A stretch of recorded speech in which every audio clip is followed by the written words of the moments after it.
మీ అమ్మ 9 నెలలు నిన్ను మోసిన తర్వాత ఈ ప్రపంచం లోపలికి నిన్ను తీసుకొచ్చేటప్పుడు మీ అమ్మ నిన్ను ఈ ప్రపంచం లోపలికి ఎట్లా తీసుకొస్తుంది తెలుసా? 2 రకాలుగా తీసుకొస్తుంది బాస్. ఒకటి caesarean delivery, 2 normal delivery. Caesarean delivery అంటే ఏందో తెలుసా బాస్? రియల్గా నా జీవితంలో నేను డిగ్రీలో ఉన్నప్పుడు నాకు అపెండిక్స్ ఆపరేషన్ అయింది. 3 కుట్లు పడితే 3 నెలలు ఇబ్బంది పడ్డా. నేను 3 కుట్లకు 3 నెలలు ఇబ్బంది పడ్డా. సిజేరియన్ డెలివరీ అంటే తల్లి తన కడుపును మొత్తం కోయించుకొని నిన్ను ఈ ప్రపంచం లోపలికి తీసుకొస్తుందిరా. డాక్టర్ అంటాడు, అమ్మ నీ కడుపు మొత్తం కోసి బిడ్డను బయటికి తీయాలంటే ఇప్పటి వరకు ఏ తల్లి కూడా నాకేం కావద్దు అని చెప్పి ఏ తల్లి చెప్పలే. డాక్టర్ ఏమైనా పర్లేదు, కడుపులో ఉన్న బిడ్డకి ఏం కావద్దు డాక్టర్ అని చెప్పినటువంటి గొప్ప దేవతరా మీ అమ్మ. ఆ రకంగా నీకు సిజేరియన్ డెలివరీ ద్వారా నీకు జన్మనిచ్చింది మీ అమ్మ. సిజేరియన్ డెలివరీ కాకుండా నార్మల్ డెలివరీ మ్యాక్సిమం మీ తల్లులు నీకు ఎక్కువ నార్మల్ డెలివరీ ఇచ్చింటారు. నార్మల్ డెలివరీ అంటే ఏం తెలుసా? ఒక్కసారి ప్లీజ్ అందరు ఇట్లా గిల్లుకోండి, ఒక్కసారి ప్లీజ్ గిల్లుకోండి అందరు, ఒకసారి కంపల్సరీ గిల్లుకోవాలి అందరు. గిల్లుకున్నారా? ఇప్పుడు గిల్లుకుంటే మీకు ఒక నొప్పి వచ్చింది కదా, పెయిన్. ఆ పెయిన్ని దేంట్లో కొలుస్తారంటే డెల్స్లో కొలుస్తారు. ఇప్పుడు నీకు అయినటువంటి పెయిన్ ఎంత అంటే 0.01 డెల్.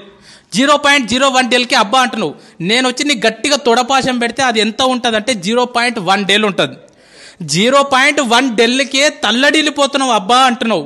కానీ 9 నెలలు నిన్ను మోసి నిన్ను ఈ ప్రపంచం లోపలికి తీసుకొచ్చేటప్పుడు మీ అమ్మ ఎంత నొప్పి భరిస్తుంది తెలుసా బాస్?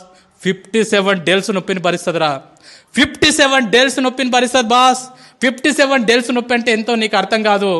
20 సుత్తెలు తీసుకొని ఒక్కసారి వెన్నెముక మీద ధన ధన ధన కొడితే ఎంత నొప్పి అంత నొప్పిని భరించింది అమ్మ.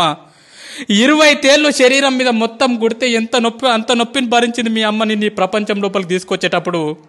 ఒక కాయన్ని తీసుకెళ్లి ట్రైన్ పట్టాల మీద పెడితే ఎంత విస్తరిస్తుందో అంత నొప్పిని భరించింది అమ్మ.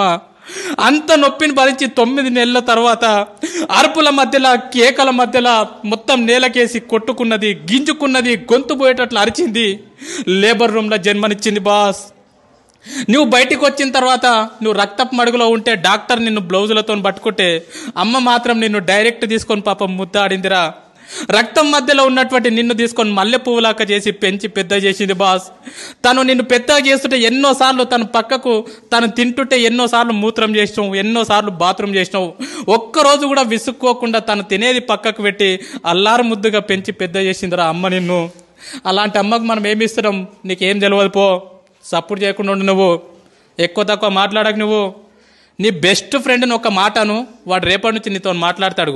మన బెస్ట్ ఫ్రెండ్ని ఒక మాట అంటే వాడు రేపటి నుంచి మనతో మాట్లాడాడు. మరి అమ్మని రోజు అన్ని మాటలు అంటున్నా కూడా ఎట్లా భరిస్తుంది ఒకసారి ఆలోచన చేయండి. ఎన్ని మాటలు అన్నా కూడా, నువ్వు ఎన్ని బాధలు పెట్టినా కూడా ఈ ప్రపంచం లోపల మళ్ళీ నిన్ను అంతే ప్రేమగా చూసే దేవత ఎవరంటే మీ అమ్మనే బాస్. మీ అమ్మనే బాస్. ఎందుకంటే చాలామంది పిల్లల్ని బయట నేను చూస్తూ ఉన్నా, అమ్మ నాన్న ఉన్నప్పుడు వాళ్ళని పట్టించుకోరు. వాళ్ళు చచ్చిపోయిన తర్వాత ఇక తీసుకుపోయేటప్పుడు అక్కడ పాతి పెట్టేటప్పుడు వాళ్ళ కాళ్ళని పాలతో కడుక్కుంటా, నెయ్యితో కడుక్కుంటా, నీళ్ళతో కడుక్కుంటా, అమ్మ నువ్వు అంటే నాకు ఇష్టం అమ్మా, ఐ లవ్ యూ అమ్మా, ఐ లవ్ యూ నాన్న అని చెప్పి వాళ్ళు చచ్చిపోయిన తర్వాత గొంతు చించుకొని